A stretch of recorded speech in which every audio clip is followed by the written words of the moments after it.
All right, let's get started on some good news. Once again, Ireland, Norway, and Spain recognize the Palestinian state. These are three states that I routinely give mentions to.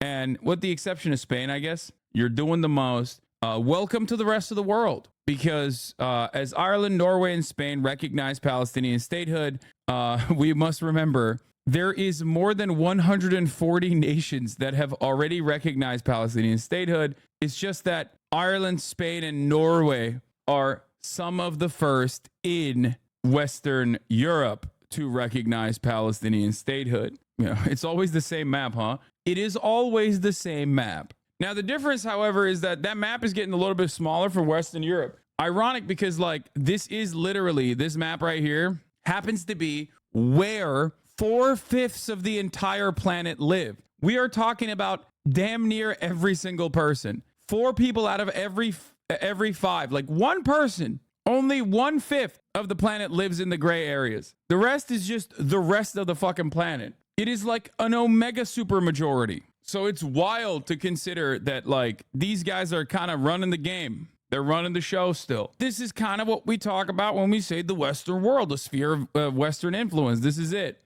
But it's good. It's good that things are changing. And they are very mad, of course. Israel is so fucking mad.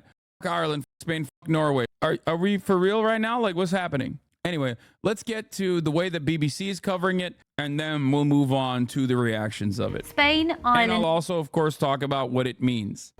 Spain, Ireland and Norway have announced that they'll formally recognise an independent Palestinian state. The Irish Prime Minister Simon Harris said that the children of Palestine and Israel deserved peace and that it was the right thing to do. Meanwhile, Spain's Pedro Sanchez said that there was an obligation to act, while Norway's Prime Minister said that a two-state solution was in Israel's best interest. At least 140 members of the United Nations already formally recognise Palestinian statehood. Others, including the US and the UK, do not. Recognition is an act of powerful political and symbolic value. It is an expression of our view that Palestine holds and should be able to vindicate the full rights of a state, including self-determination, self-governance, territorial integrity and security, as well as recognising Palestine's own obligations under international law. It is a message to those in Palestine who advocate and work for a future of peace and democracy that we fully respect your aspirations to be living freely,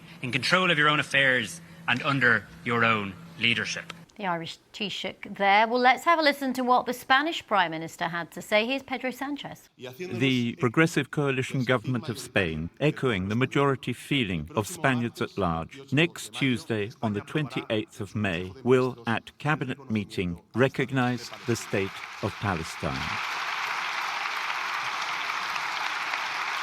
We are going to recognize the state of Palestine for many reasons, which I can summarize in 3 words: peace, justice, and logic. Peace, because this is the only solution to the conflict. And by that, I imply the essential... I still don't understand why recognizing Palestine is such a bad thing by Western countries, because they're bad people. That's it. I don't know how else to describe it other than they want to do bad things to the Palestinians. And even a symbolic recognition of Palestinian statehood is seemingly breaking through that narrative that, like, no, the Western world is actually unified under the common goal of doing bad things to the Palestinians. Remember the map I showed you, okay? The world is already pretty much completely on board with Palestinian statehood, universally recognized damn near, with the exception of a couple countries. Those countries happen to be the most important countries, of course. Those countries also happen to be the countries that are doing the most to the Palestinians. You're always talking shit about America bad, but have you considered America good? I would love to consider America good. It's just that America rarely ever shows me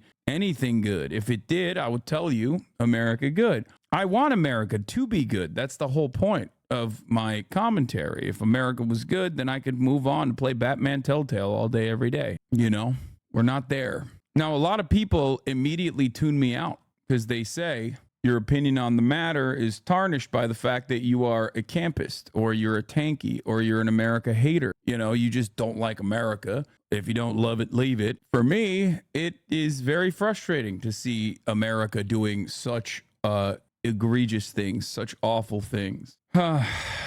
But I'm glad that there are at least other Western countries, whether it is a consequence of elections coming up, whether it's for their own political machinations, have decided to take a stance against America's Western influence, America's influence on the West, America's hegemony, America's superpower status. Anyway. Question of the two states, Israel and Palestine, accompanied by mutual security guarantees, as many other countries do. Well, for more reaction on the day's developments, let's go straight to Jerusalem and join Dan Johnson, who's there for us. Dan, first of all, just take us through the reaction we've been getting from the Israeli government. The Israeli government is outraged and angered by this move. We've had the foreign minister, Israel Katz, recalling the ambassador. Israel is so over. They're attacking toddler content creators. Yeah, it's fucking nuts. And I'm glad that there's more coverage on things like this. I didn't really cover the Miss Rachel saga, the Miss Rachel drama, but like, it's crazy. It's so crazy that like CNN is covering it. Here's another wonderful American Civil Rights Movement organization, the ADL, weighing in on the decision. Shame on the governments of Norway, Ireland, and Spain for unilaterally recognizing a Palestinian state.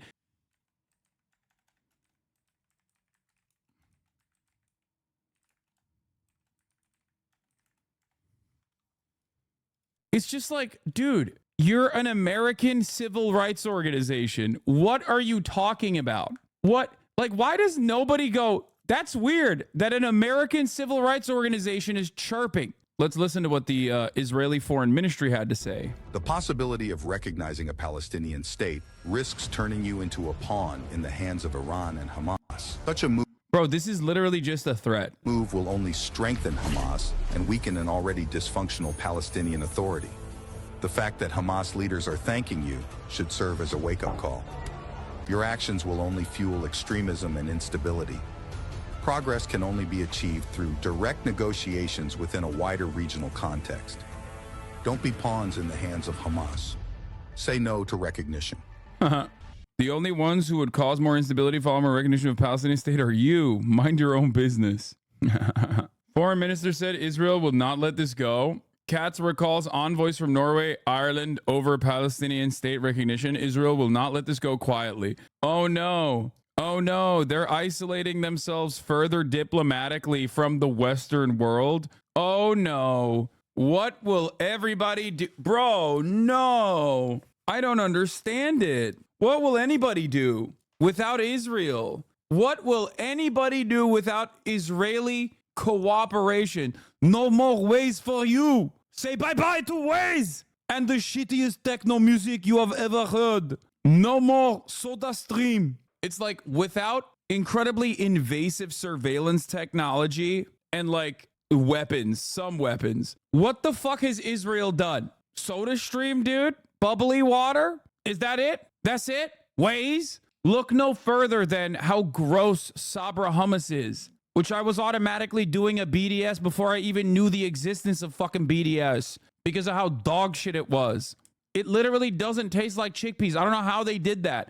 I do not understand how Sabra hummus was able to literally take hummus, which is like pretty similar in taste, no matter what. Like, obviously it depends on like what kind of spices you put in it, you know, how you spice it up, how you season it. But it blows my mind. It just doesn't taste like hummus at all. Israel has no way to pressure people. It doesn't. It is a settler colonial state that was literally designed by the Western world and has only been able to be as violent as it wants to as a consequence of the Western world. Without the Western world and its unconditional support, Israel is nothing. Foreign Minister Israel Katz recalls the Israeli ambassadors in Ireland, Norway for immediate consultations. Oslo announced it will recognize a Palestinian state, and with Dublin expected to make a similar decision. I'm sending an unequivocal message to Ireland and Norway. Israel will not let this go quietly.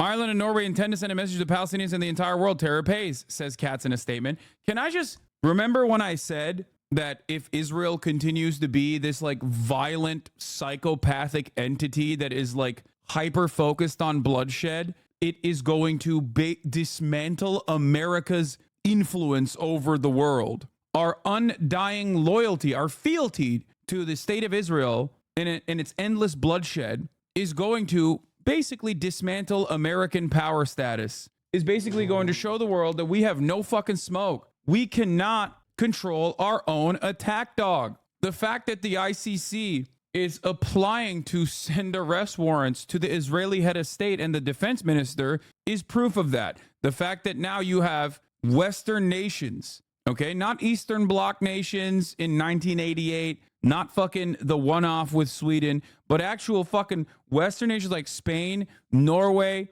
Ireland coming out and being like, no, we recognize Palestinian statehood too. It opens up new pressure points. It's massively important. America is an incredibly powerful country. We have our tentacles all around the globe. We have 800 or at least 400 official military bases all around the world. We have NATO, which is a protection racket. We have the SWIFT financial process that controls 80% of every transaction that occurs globally. It's all run on the dollar. It is very, very, very difficult to dismantle. Obviously, virtually impossible to dismantle, as a matter of fact. When America says, no, we are going to let Israel go crazy mode, it's really, really hard to push back against that. Due to how resilient both the Palestinians have been and also the pro-Palestinian protesters have been, the pressure points, the pressure is getting to a boiling point. It's impossible to avoid. It's impossible to not recognize. And it is